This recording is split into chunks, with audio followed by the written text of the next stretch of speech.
Good afternoon. I'm Bruce Gellin from the Rockefeller Foundation. We're here with Mark Smolinski from Ending Pandemics, and we're glad that you could join us today for this look ahead for a world without pandemics. I have to say it's a particular pleasure for me to be having this conversation today with Mark, since I've known him for longer than we probably should talk about. I met him when Mark was at the National Academy of Sciences in the early 2000s, when he was leading the landmark National Academy study on emerging infectious diseases. And so much of what Mark wrote about in that report has turned out to be prescient. And Mark argued for a much more aggressive defense against microbial threats to health, recommended a significant expansion of our early warning systems, particularly in the developing world. Since then, Mark has devoted those last 2 decades to working on this and the building these early disease detection systems in hotspots around the world. Pioneered many innovative ideas, what have turned out to be essential tools on the front lines: data, technology, and the participation of the public in disease surveillance, some of the topics we're going to talk about this afternoon. Mark's been a thought leader, an innovator, and a convener of people and ideas for his entire career, and has spent the last several years heading the organization on ending pandemics. So who else would you invite to a topic like this? And through early detection and rapid response to infectious disease around the world, we're going to get there. Mark, welcome. And I'm really looking forward to this conversation. You know, we often talk about lessons learned and how we need to do better the next time. And, you know, those stories are already coming out. Let's start by sort of a look back of what actually have we learned, and maybe give us some examples of things that we learned that are actually playing out now that we are doing better. And then we'll talk about the future. Great. Well, thank you very much, Bruce, and thanks to the organizers of the Global Philanthropy Forum. It's a pleasure to be here with you all today. So we've learned many lessons over the years, and certainly myself, having worked on several emerging infectious disease outbreaks, I think one of the key lessons that's important for everyone to understand is the lesson that we can't separate human health from animal health, and in many cases, environmental health. So nearly all epidemics and pandemics have been zoonoses, meaning that it's been a spillover event from the animal kingdom to the humans. But really looking at the truly holistic area that we now call One Health is really the lesson that we should take away from nearly every epidemic or pandemic in history. Let me just share with you one example. Early in my career, I was on the team that investigated hantavirus when that disease first emerged in North America, mainly in the southwestern area of the United States in 1993. And that's the perfect example to really highlight the interplay between the environment, animals, and humans. So hantavirus was a quite scary disease when it first emerged. It had a 75% mortality rate, mainly people in their young 20s and 30s. It happened over Memorial Day weekend when people went camping or up to their cabins. And literally what happened was they were sweeping these areas out and inhaling the dried urine and feces from the rodents who were carrying hantavirus very sympathetically in their own systems, not causing disease. But the year prior to that was a huge rainy season throughout that entire area, which increased all of the pinon nuts, which are the main food supply for the rodents, which, increased by tenfold the number of rodents in that area. So as these cabins were all closed up and they were living in these areas, when people went back over the holiday weekend and swept it up, they inhaled those particles, and it was a respiratory disease. Like I said, they had an early onset of a 75% mortality rate. But it really showed how the interplay of the environment leading to the changes in the rodent population, leading to then humans coming in contact with that, led to a very scary emerging disease back in 1993. And almost every disease we've been looking at since that time, be it MERS, SARS, even HIV, are diseases that jump from animals to humans. So that's, to me, the real lesson that we need to take forward. I could just share a couple of more. Another really important lesson, and certainly we're all experiencing that here in the United States with coronavirus, is that early detection matters. The speed of detection is not linear to the response. So in other words, finding something, on day 1 versus day 7 versus day 14 doesn't just mean that you're going to have a doubling or tripling effect. It's really an exponential effect. So every moment matters in detecting an outbreak early.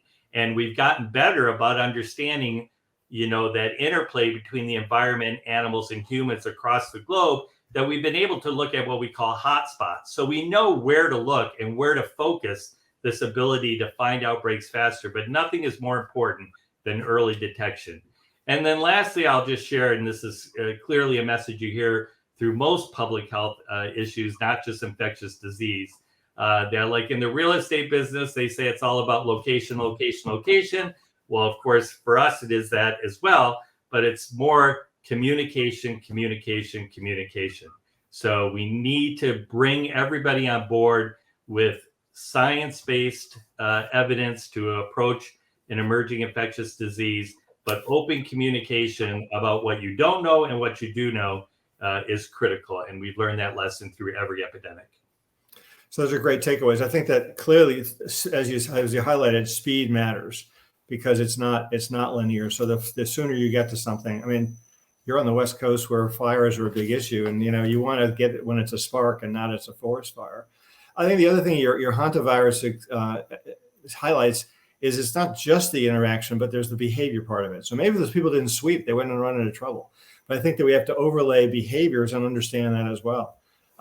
So that was the look back and some of the things we've learned. So given where we are now, and everybody's already talking about how we're going to do better the next time, what are your visions for that? Of how are we going to harness not only the lessons from the past, but what we're now seeing, what we're doing, even what improvements we've begun to make, and how we're going to fix these systems in the future so we can actually stop these pandemics before they start? Sure. Before I get into that, you mentioned that we met many years ago when I was working on the Microbial Threats to Health report with Josh Lederberg and Peggy Hamburg. In that report, we identified 13 factors in emergence. And I can't help but think about this particular event with coronavirus, that 2 of the biggest factors are human behavior and lack of political will. And certainly those 2 factors have really come to forefront in dealing with this particular pandemic. But moving forward, what we've learned, and certainly at Ending Pandemics, we work in countries across the globe. And one of our lessons that has become very evident is that no community is too hard to reach, no country is too poor to innovate, and certainly curiosity outshines fear everywhere that we've been able to work.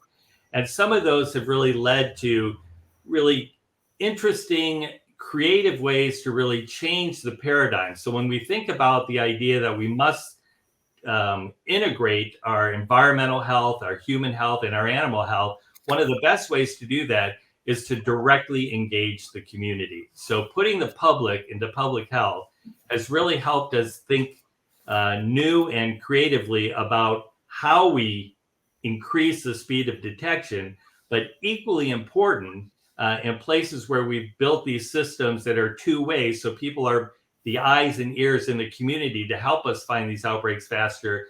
In those systems, then they're also able to respond immediately because the communication back to the public is at equal speed. So that is something where moving forward, we really see the opportunity that as we build systems that directly engage the community, either the general public itself or surrogates for the general public who know what's happening in the communities, like community healthcare workers, pharmacists, nurses, schools. There's so many opportunities to really make that direct engagement. And like I say, the two-way ability to not only help us with the speed of detection, but increase the speed of response is really going to change how we think about moving forward and moving to a place where it will be possible for us to identify outbreaks faster. And in fact, in many cases, when we engage the right communities and we think about all the people who are out there looking at environmental health and animal health, we should get better at even thinking about monitoring and forecasting where we can predict where areas are likely to emerge and think about stopping outbreaks before there's even a human case. So is that like crowdsourcing an epidemic? Absolutely. Not only crowdsourcing the community to help with that, we've also worked in areas where we've crowdsourced the epidemic intelligence in a community. So I remember back at a conference where the World Health Organization presented data back in 1990, I think it was. And they were showing that across the globe, the major outbreaks that they responded to, so this is a small set of all of the outbreaks that occur around the globe, but these are ones where WHO participated because they were big enough where they needed help in a particular area. And on average, it took them 15 days to detect an outbreak, but there was an additional 7 days to verify that that outbreak was real before real action happened to move the community towards that response. So we're also crowdsourcing epidemiologists across the globe, no matter what sector they work in, private, public, who are volunteering their time, so that as we've gotten better with systems that are looking at outbreaks through electronic data, we call it digital disease detection, these epidemiologists are now on the ground and able to verify that an outbreak is real, and we reduce that 7 days down to less than 24 hours. So crowdsourcing is important in many elements of what we're trying to do to end pandemics. I want to ask you about One Health in a second, but going back to your citizen epidemiologists, what kind of receptivity do you get? How do you convince people that they can contribute? It would seem that they might not realize that they have an opportunity to actually make a difference. Yeah, it's not only engaging the community, but it's also working with the governments to create systems that they own themselves, because that's part of the battle in recruiting people to be a citizen scientist, if you will. It's got to be a system that they trust. And in most countries, we know that the government is responsible for disease surveillance. So the way we approach things at Ending Pandemics is we partner directly with the government, whether they have resources or technical capability. That's irrelevant, because we will help with both of those areas. We're able to bring catalytic funding to try new innovative ideas, but the government must be sitting at the table from the beginning. And we have a process called an EpiHack, which, having attended several of the sessions here at the Global Philanthropy Forum, we've heard a lot of calls for how do you directly engage the communities. Well, this is an approach that we've developed over time, where when I was at Google, working with engineers and creating Google Flu Trends, the engineers taught me, don't tell us what you want, just tell us the problems you're trying to solve. So I've taken that to heart as I move forward after Google to school. And we bring together technologists from the country, in the private sector and the public sector, to sit together with the government health authorities, both human and animal. And over a week-long process, the health authorities just talk to the technologists and explain all of the challenges that they have and what they wish they could do, what they wish they could see.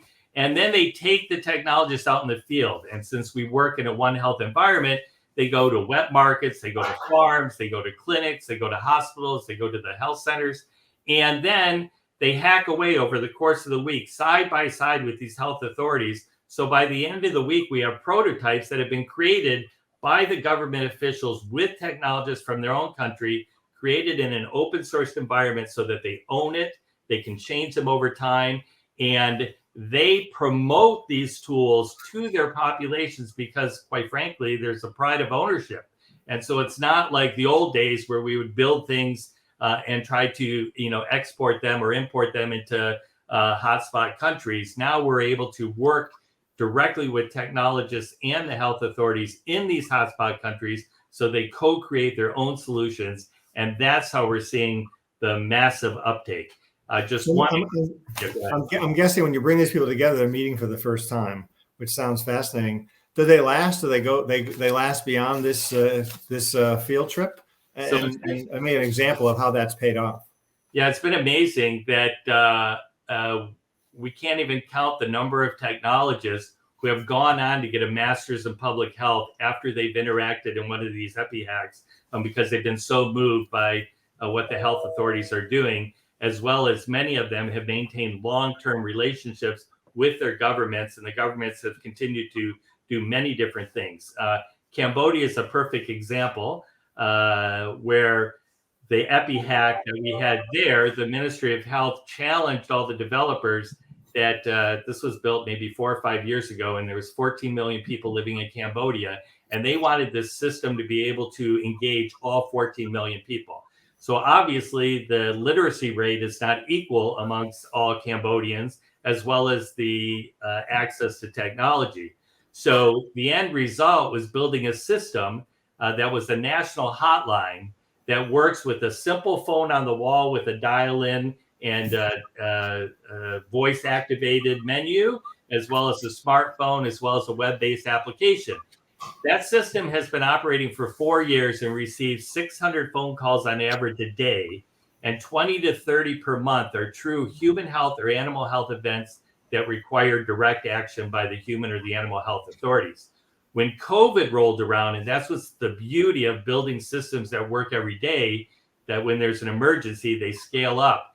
That hotline in Cambodia started receiving 18,000 phone calls a day, and 90% of all the cases of COVID in Cambodia came through the hotline. But more importantly, it was the primary vehicle for the government to communicate the control messages to the population through that hotline. So that's what's really exciting to see about building these systems that help with, endemic diseases and health threats that happen in localities all the time, but then having them be able to scale immediately. And also, the private sector played a really important role in that. So, we went to the telecom companies in Cambodia, and all 4 of them collaborate so that the system is entirely free. It doesn't matter who your provider is or what device you have. Anybody in Cambodia can use this hotline, and it's free to all the citizens. So those are the kinds of things that are happening around the globe that are really exciting. That's great. I've been on those lines where it seems like 18,000 other people are trying to call and they're ahead of me. But let me dig into One Health a little bit, because I think, frankly, that's one of the areas I think it scares people off. It's so vast. It's so big. There are a lot of animals in the animal kingdom, and these interface of humans, animals, and the environment. So maybe give a sense of how you approach that, how you break it down, and how you make this practical to make the progress that we have. Yeah. I think sometimes we think One Health is too big because, we've siloed everything, especially here in America, into human health, into animal health, and even in animal health, we've separated, wildlife from livestock and domesticated animal. And environmental health, really is the third leg of the stool that still, needs to be brought into this community in a much stronger way. But when you think about from the community's perspective, and one of the systems that was the first one that we partnered with Chiang Mai University in Thailand to create what's called the Participatory One Health Disease Detection System, or PODD, which actually PODD is a Thai word that means look closely and you will see, but it's also the acronym. And from a community level, they don't separate it the same way we might when we think about things from a health authority and dealing with disease outbreaks. So for them, the health of their family, their children, their animals, which are their livelihood, their water supply, their food supply, all of that is something that they think about on a daily basis. So when you build tools that enable the community to interact with its health authorities in both the human and the animal sphere about any issue that happens, we went from a system that was designed so that we could find outbreaks faster in the community to something now that the community is using not only to report diseases in humans and animals, but in Thailand, they report counterfeit drug sales in their community. They report food and water quality issues. And, a really simple example of how these things pay for themselves is the single first case of foot and mouth disease was reported in a rural area in Thailand, which led for the first time the vaccination of the cattle in that community. And that was estimated to have saved $4 million from preventing the ban of the exportation of their milk for the many months into the future. So from the community perspective, One Health makes sense. It's just really something that, we need to break down those silos and how we think about things from a authoritative or responsibility from dealing with these as health authorities, but from a community level, One Health is just their natural way of thinking. Could you, talk a little bit more about this participatory One Health program? And the spoiler alert, I won't do it, but people should go look at they have the coolest logo that tells the story. But it won a great prize on innovation from the Trinity Challenge. May talk a little bit more about that one and how that might be a model for what you or what others might do in the future. Yeah, we were really thrilled. So out of 340 programs from over 61 countries, the system in Thailand did win the grand prize for the inaugural Trinity Challenge, which was great for us because that is our longest running program.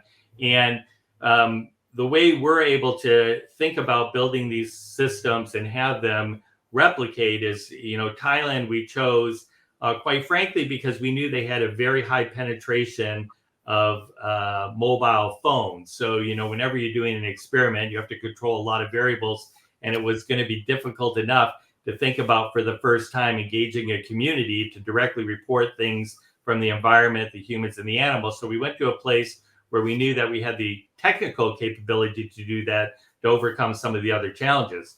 But Thailand belongs to the Mekong Basin Disease Surveillance Network. So it is in a network that includes the southern provinces of China, but Vietnam, Laos, Myanmar, Cambodia. And so building something that works in one of those countries within a network is a great way for that to foster innovations in other countries. The same reason we chose Cambodia to do the hotline was for the same, Mekong Basin Disease Surveillance Network. And I'm happy to say both China and Vietnam are now looking to replicate the hotline. So it really is getting the communities themselves to be actively involved in designing, prototyping, and then owning this technology is the way that we can have this become not only sustainable, but scalable during times of emergencies, because it really is that local ownership. And everything that is created in an EpiHack, even from developers who come from the private sector, they sign away any intellectual property rights. So it all becomes open source. So it's very easy for another neighboring country or a different community to take that tools that have been developed in this process and adapt them for their own use. With the audience of this forum in mind, it seems like this is models like this, or some maybe even adjustment to, could be things that could be replicated. Is that something that philanthropists could look at of trying to think what they can bring to their country, their region? Yeah, absolutely. I've had the privilege of working for 3 different philanthropies, and there really is something magic about philanthropic dollars, because in many of these countries, especially when you talk about doing things in the One Health sector, and as well as doing things that cross national boundaries, those kinds of things are just not budgeted for the way budgets are set up in individual countries. So for someone to be able to bring catalytic dollars that, quite frankly, are risk adverse, or they're much more likely to accept the risk of trying something innovative that might fail, that's very hard to do with very limited governmental dollars. So the fact that you have that flexibility, you have the ability to innovate, you have the ability to reach out and bring in the private sector to work with the government sector, which is often something that's hard for governments to negotiate on their own. But also, as philanthropists, you have the opportunity to make a commitment for the long view. And so, these systems that we're talking about, we didn't create those overnight. The POD system in Thailand, that was a 5-year effort and a commitment by us to be there to help them, see that through until it was sustainable and scalable long term. And the same thing for the hotline in Cambodia. So, that's something I think philanthropists sometimes fail to recognize, is the fact that they really do have the unique ability to go in and do something and be there without the changes of administration or term limits or things that happen within governments. And it takes a while. These things, they're really exciting when you see the final product, but it really does take that long-term commitment and that flexibility of those innovative funds to make it possible to try some really creative things that ultimately then, because the government's part of that at the beginning, will then be adapted and taken forward when they are no longer such a high-risk idea, but they're a proven methodology. Now, clearly, there's probably not a philanthropist that doesn't have catalytic in their vocabulary in the first paragraph. But but I think this discussion has inspired a question from Sarah Asfar from the Asian Development Bank, and I'll put it in terms of sort of collaborative funding, or what's the role of the multilateral banks in this, in terms of how they might play in and how you would source resources from various places. Yeah, that's a great question. So in the process that I described in the EpiHack, what we do in any given country is on that first day when the health authorities are sharing their hopes and dreams with the technologists who are going to work with them over the course of the week, we also broaden it out to the entire community in that country. So we usually run ads in the paper. We make an announcement that this week-long process is going to happen so that we get other donors from, in this case, the Asian Development Bank, the World Health Organization, the World Bank, other philanthropists who might be working in that country and other sectors. And then we invite them back on that final day to see what the outcome of the EpiHack was and what tools the government is going to be moving forward with.